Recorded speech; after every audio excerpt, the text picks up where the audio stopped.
दोस्तों, जिस दिन ऐलान हुआ कि राहुल गांधी नेता प्रतिपक्ष बने, उसी के बाद से भारतीय जनता पार्टी बेचैन थी कि बीजेपी ने देखा है कि किस तरीके से जब एक सांसद के तौर पर संसद की कार्रवाई में भाग लेते थे, हिस्सा लेते थे राहुल गांधी, तब भी सरकार की नाक में नकेल डाल देते थे।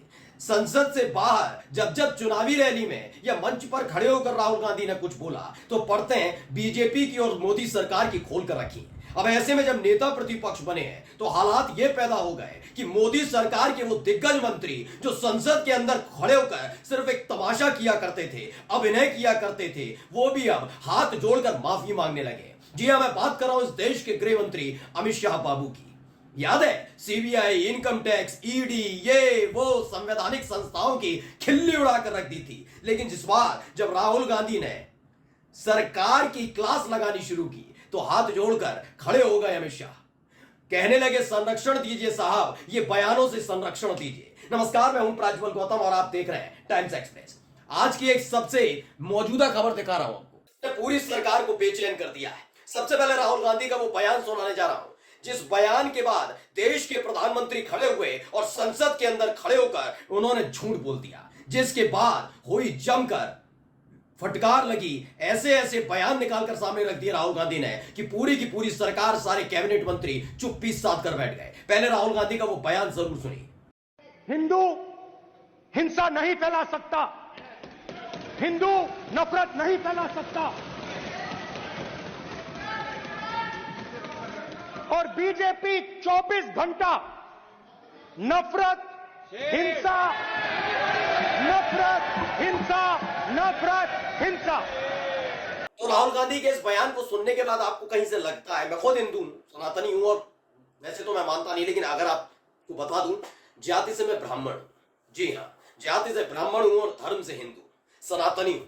लेकिन मैं आज भी कहता हूं कि जो बयान राहुल गांधी ने दिया, ना वो सनातनियों के खिलाफ था, ना हिंदुओं के खिलाफ था, ना ब्राह्मणों के खिलाफ था। लेकिन बीजेपी समझ गई थी कि जो बयान पिछले 7 चरणों के चुनाव के दौरान प्रधानमंत्री नरेंद्र मोदी ने दिए हैं, वो गले की फांस बन रहे हैं। कभी मुजरे वाले बयान को लेकर संसद में हंगामा हुआ, कभी बायोलॉजिकल जो प्रधानमंत्री ने बयान दिया था तमाम मीडिया कर्मियों को बुलाकर, उसको लेकर बड़ी फजीहत हुई है। इस बार राहुल गांधी ने बड़ी शालीनता से बताया कि हिंदू कभी हिंसा नहीं करता।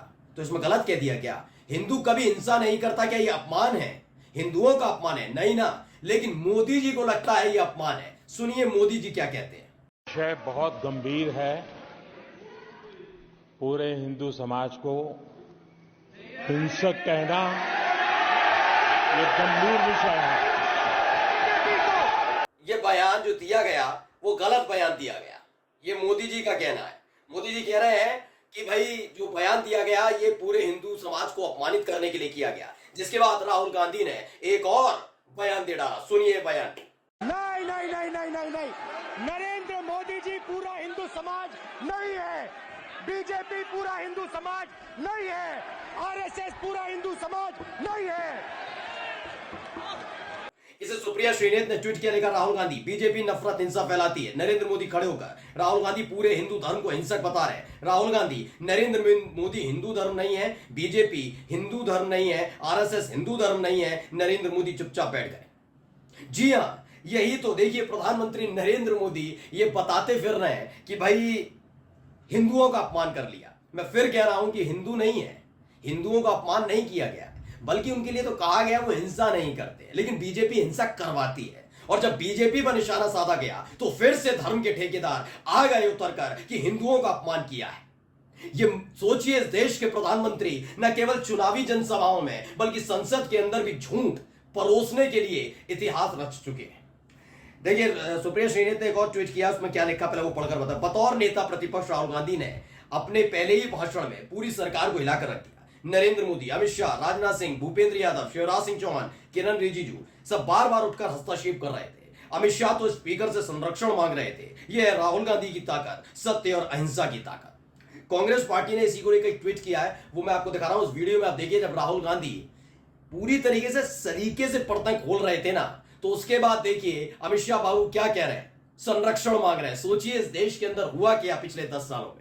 इन लोगों से संरक्षण मिलना चाहिए था, पूरे के पूरे विपक्ष को उठाकर बाहर फेंक दिया गया था। ये तमाम चीजें हुई हैं, देश ने नहीं पूरी दुनिया ने देखा। और आज देश के गृह मंत्री को सदन के यानी कि संसद के यानी लोकसभा के स्पीकर ओम बिरला से संरक्षण मांगना पड़ रहा है। वो वीडियो भी देखिए। नरेंद्र मोदी जी पूरा हिंदू समाज नहीं है, बीजेपी पूरा हिंदू समाज नहीं है, आरएसएस पूरा हिंदू समाज नहीं है। ये ठेका नहीं है बीजेपी का।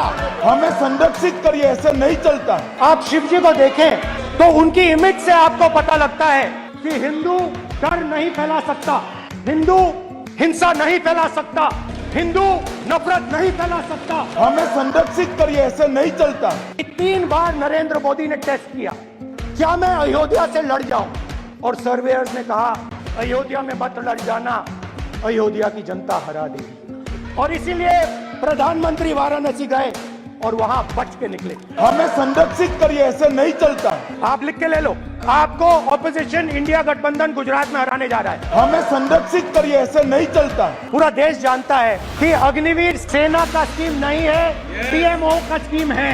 इनको अग्निवीर अच्छा लगता है, आप उसको रखिए, हम उसको बदल देंगे, हटा देंगे। सिंपल सी बात है, हमारी सरकार आएगी, अग्निवीर को हम हटा देंगे। हमें संरक्षित करिए, ऐसे नहीं चलता। मणिपुर को आपने सिविल वॉर में डुबा दिया, मणिपुर को आपने जला दिया है। हमें संरक्षित करिए, ऐसे नहीं चलता। प्रधानमंत्री ने बोला है कि मेरा डायरेक्ट कनेक्शन है भगवान के साथ।